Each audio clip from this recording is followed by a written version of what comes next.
Welcome back to the NBA Daily. Welcome back to the NBA Daily. Pablo Torre from Pablo Torre Finds Out. And of course, Pablo being here means he found out some more stuff. Please fill me in, Pablo, on the latest revelations in the Kawhi Leonard Los Angeles Clippers saga. A second Dennis? A second Dennis. How many Dennises, how many Deni are there going to be by the end of this, Dave? Thank you for having me back. Yeah. It's a lot to summarize. I will begin by simply saying that the way we did it on the show, it took an hour. And the hour is very carefully sort of structured. Yeah. And so you're not going to get that from me because my brain is mush at this point. So please go over to Pablo Torre Finds Out wherever you're listening or watching this, as always. But I'm happy to give you sort of like my executive summary, the stuff that's risen to the top of my brain. And the real headline here is that when Kawhi Leonard was not being paid for months, this is the second payment he was due from Aspiration in that no-show endorsement deal that has been, of course, the thing we've been talking about. So I don't think I need to summarize that. But that deal, his second payment, quarterly payment, was late. It was due September, wasn't paid September, wasn't paid October, wasn't paid November. And so it gets rescheduled finally for December 15th. And at the same time, the company is in default. It is broke. They are laying off 20% of the staff. They've already lost the CEO and the co-founder, Andre Cherny, who signed the endorsement deal, by the way. That guy out of the company by this point. They lose the president. They lose the general counsel. It's chaos. And I got a second source on tape with voice modulation for the same reasons. And they attested to this. And so anyway, that's a long windup to say they didn't have any money to pay Kawhi Leonard. And so something happened, which was 9 days before they got $1.99 million from somebody who had never put money into Aspiration before. This person had invested at this moment in time. And in fact, on the purchase agreement of stock, which of course I acquired and we cite in the episode extensively, there is the details. Company is in default. The independent auditor from KPMG had resigned by this point. They were facing 7 figures, at least in litigation. They were being probed already by the SEC and FINRA. And so this person puts in $1.99 million to get, at this point in the company's story, 0.072, I believe, % of the company, which is to say none of it really makes sense. Yeah. Until you realize, as we did, that this company, the registered agent for it, the guy who signed the purchase agreement, is a guy named Dennis. And it is a different Dennis to your tease earlier. It is a guy by the name of Dennis Wong. And I didn't know, look, this is where I'm embarrassed, and I will hand up, Dave. I am a Harvard grad who is Asian American, who covers and thinks about the NBA all the time. And I did not know that Dennis Wong was the vice chairman of the Clippers. Me I either. didn't know he was the only part owner besides Steve Ballmer. 99%. This is a bit of news we also reported in the episode that got sort of like folded into all of it. Ballmer has one LP, one limited partner. It is Dennis Wong. Dennis Wong is the alternate governor.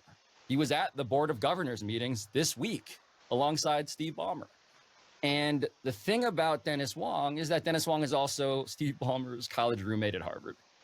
And so that guy happens to be the guy who puts in just enough money 9 days before Kawhi Leonard, a critical obligation financially, and we have the cash forecast document from Aspiration to verify that, to say, that's interesting. We're going to call something a smoking gun. This is about as close as you get.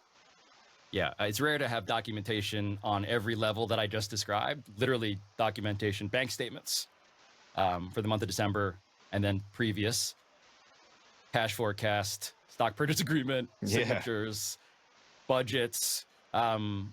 It's rare to have that level of visibility, that level of, you may even call it smoke, escaping a choose your metaphor, right? What level of firearm this is, I don't know.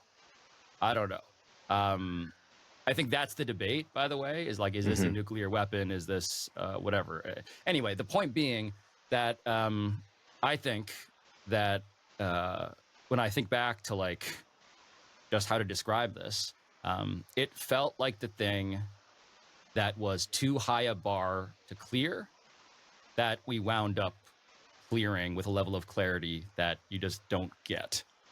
Yeah. Have you heard any response from the newest report that you've put out from the Clippers or the NBA? So we, in the course of how we do our show, we gave the Clippers multiple rounds of interview requests. First, they knew generally what we were doing. And then secondly, in the second round, we gave them the specifics about what we were going to publish. So they're aware. They were aware. They gave us a statement in regards to the first one, and that's quoted in the episode. It was a house of cards. Steve and many others got defrauded. Yeah. The second round of details go out in which we say a lot of the things that you just heard and more in this podcast summary. And they did not comment again. So take that for what it's worth. You know, there's an investigation ongoing. I don't expect them to go back and forth with me. In fairness to them, by the way, if you're the Clippers comms person and your job now is to listen to me as I like travel around the podcast ecosystem, just know I have sympathy for you. This must be a nightmare as a comms person who I am guessing was not in the loop. Just being generous here. I'm just guessing that they weren't in the loop on the intricacies of this, because God knows the stuff that I reported, I wasn't totally aware of when all of this was popping off initially. So look, there's just a lot going on. The response, though, to your question, NBA hasn't reached out. The Clippers haven't heard since they got to listen to it. So we await and encourage any amount of commentary. He has a hard job too, is my first thought. I think in front of him is a decision that's probably going to shape his tenure. And I'll just say that with a level of not like hubris, hopefully, but just like at this point, finger in the wind. What kind of a story is this? I think this is complicated, and it speaks to some of the key economic issues, not merely just like the scandal tabloid stuff. It is kind of a perfect storm of there is the tabloid scandal sort of like fascination. Lots of non-NBA fans care about this, which metrically we have experienced, as I'm sure you guys have as well. It's kind of mind-blowing in that regard, frankly. For cap circumvention and carbon offsets, like that's that kind of story that's gotten this attention. But then I think it speaks to the economic proposition of like, what does a commissioner even do here? You know, like I want to move beyond just like the ethical judge and jury part, because it's not about moralizing to me. At this point, this is about what do people do here? And so for me, my understanding, and by the way, it's just one of these delicious sorts of like side plot details, that Steve Ballmer's on the audit committee for the NBA, which we also reported in the episode, which is his job is to manage transparency communication from the financial perspective for the board of governors.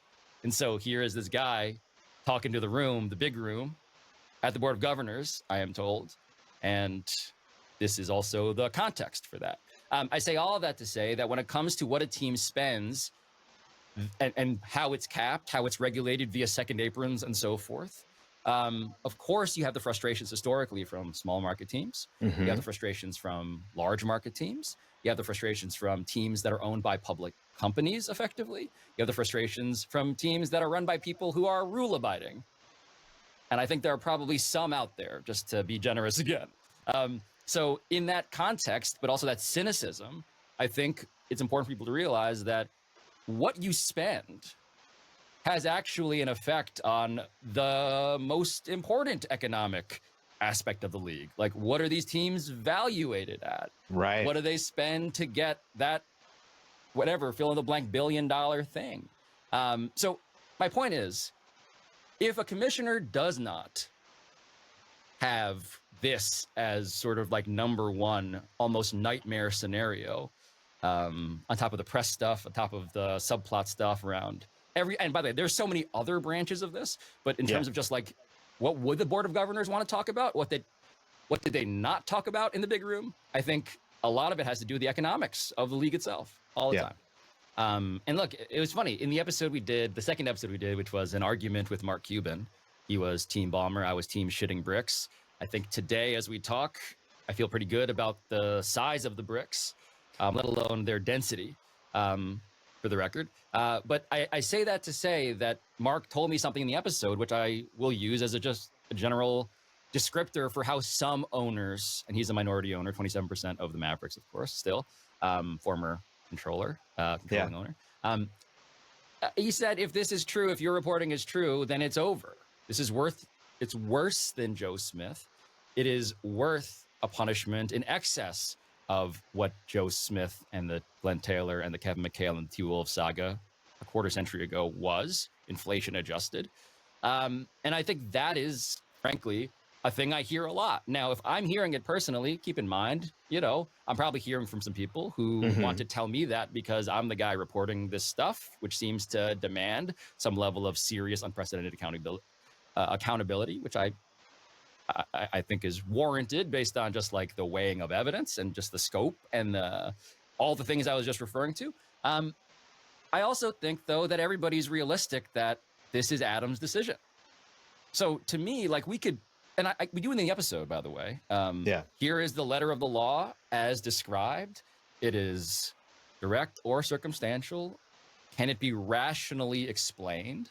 Which is a key phrase in the CBA. This is collectively bargain language again. And yet everybody knows that the law I described is not actual law. It is the judgment of one man with some input, of course, from his legal counsel and his outside law firm. And of course, he'll talk to every owner and he'll put his finger in the wind for PR and all that stuff. But make no mistake, this is a decision that will be Adam Silver's tenure-defining decision to date. It's kind of interesting, right? The rhyming of it. Yeah. So I don't want to be so big picture here because I'm gasbagging so much with you, and thank you for the indulgence on this. Yeah, of course. Adam, the first thing he did, Dave, was what? What was his first tenure-defining act when he came in as a Donald Sterling, yes. right? Yes. So Adam takes over, and the bad guy, Donald Sterling, he is ousted, and Adam gets that credit. And he brings in Steve Ballmer, the good guy. Good guy replaces bad guy. This same franchise now, the rhyming of it, the guy who came in, the richest owner in all of sports, by far the guy who could buy the rest of the NBA, basically, and pay all the salaries, buy the league if he wanted to, $150 billion if he wanted to. But that guy now ends up threatening his same tenure if he doesn't act in a way that I think meets his responsibilities as the commissioner of the league. And so the question again for Commissioner Silver, who I respect, who I think is smart and I think is reactive. Let's put it that way. I think he's very reactive. I think David Stern was far more proactive. I think Adam is reactive, and we're living in an era maybe in which that is demanded because the internet, blah, blah, blah, blah, blah. We have to, I'm sympathetic to just like the pressure points on a commissioner. But his job is to figure out the answer to this. And so now we have this rhyme, right? Yeah. Same franchise, good guy. Now, how do you rule against him? My view, based on the evidence, and I think this is empirical and frankly indisputable and inarguable, is that at this point already, right? I took 7 months to do all of this stuff to get to this point in terms of just like what's here and what does it mean? I believe that this is orders of magnitude different, more severe in terms of what punishment is required than the Timberwolves. So I say that for this reason, right? Glenn Taylor has a side deal on paper with Joe Smith. It's off to the side, and that's kind of the scheme. With Steve Ballmer, what we are reporting is that this is the third investigation in 10 years.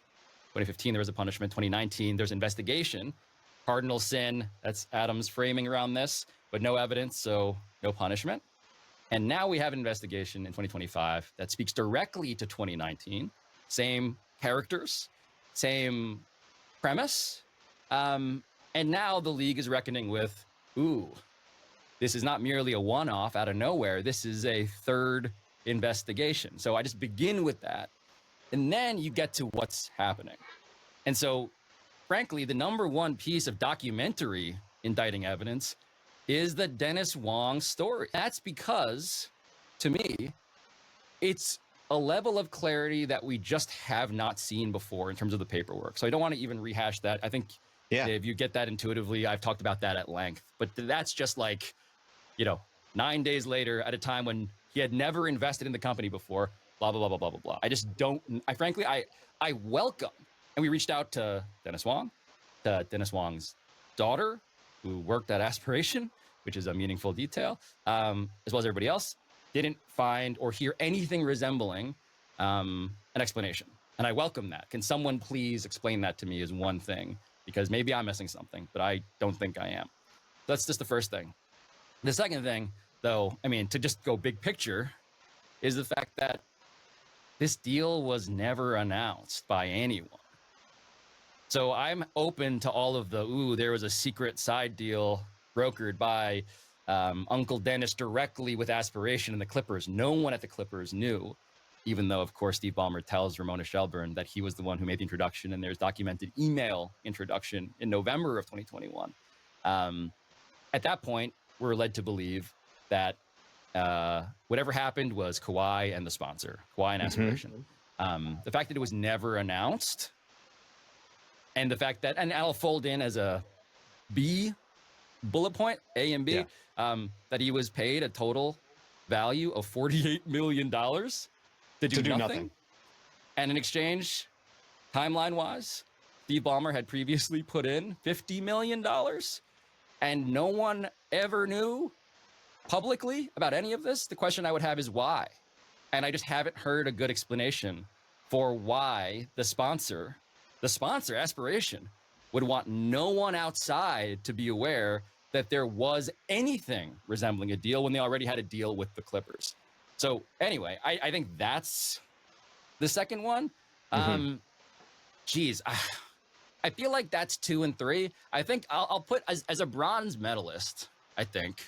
I think it's the fact that, and maybe it's just this, and Kawhi actually did nothing. Right. I don't know. I'll just throw that in there too. He did nothing. He actually didn't do anything. So I'm open to, you can have a sponsorship deal with a team sponsor. That is normal. It is not normal for it to be $48 million, and it is especially not normal for it to do nothing. With the only out, by the way, in the contract, which again, I understand exists in normal deals, but the only out for the, Aspiration side to be if Kawhi doesn't play here anymore. So anyway, in some order, I begin with just that stuff. But the Dennis Wong thing, to me, once you realize who he is and how he is the only person Ballmer trusted to own a share of his team, I just don't see how you explain this in a way that doesn't directly indicate that this thing is actually vast and sophisticated and purposeful and designed actually to not get caught in the way that a 2019 sequel investigation might try.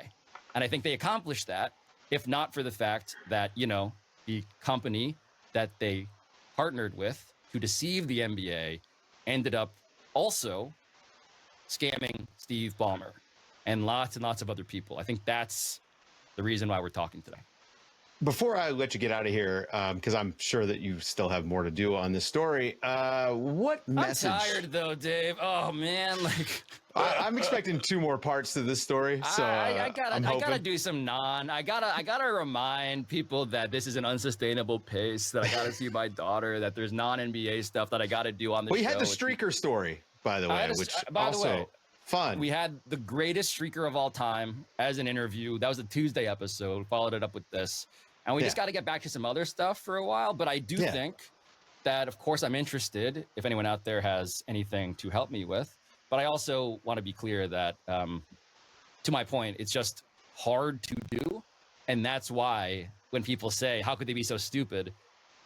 I don't think they were that stupid. I think they made a stupid key mistake.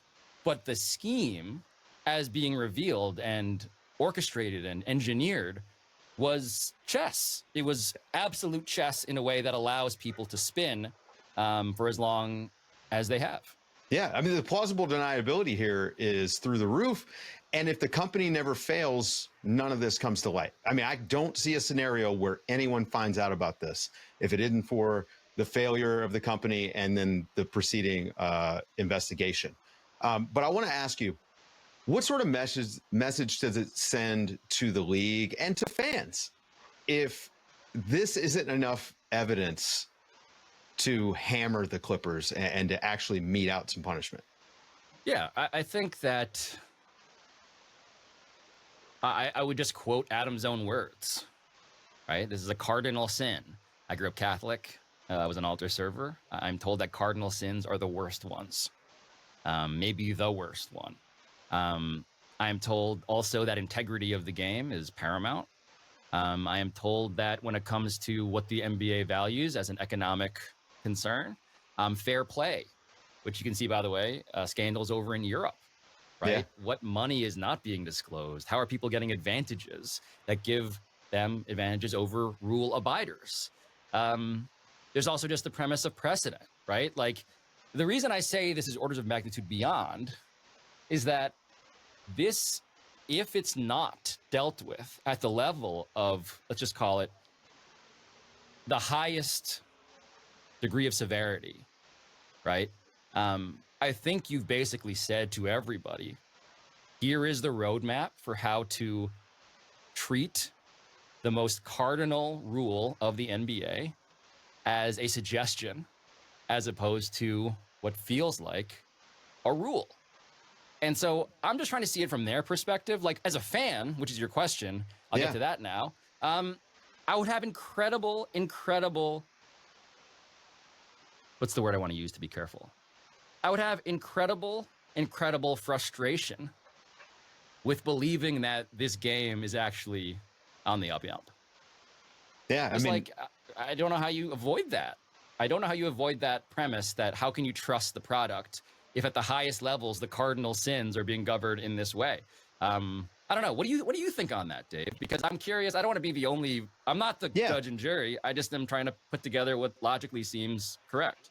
Well, this also, I will say that in our world, the way that it works right now, we watch the rich and powerful get away with so many things, and this is small potatoes because it's a basketball league.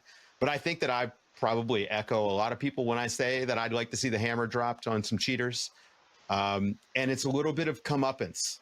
It's wrong time for Steve Ballmer and the Clippers maybe to have done this. But if you're going to have rules in place and they can just be ignored, why can't the Memphis Grizzlies play with 6 guys on the court?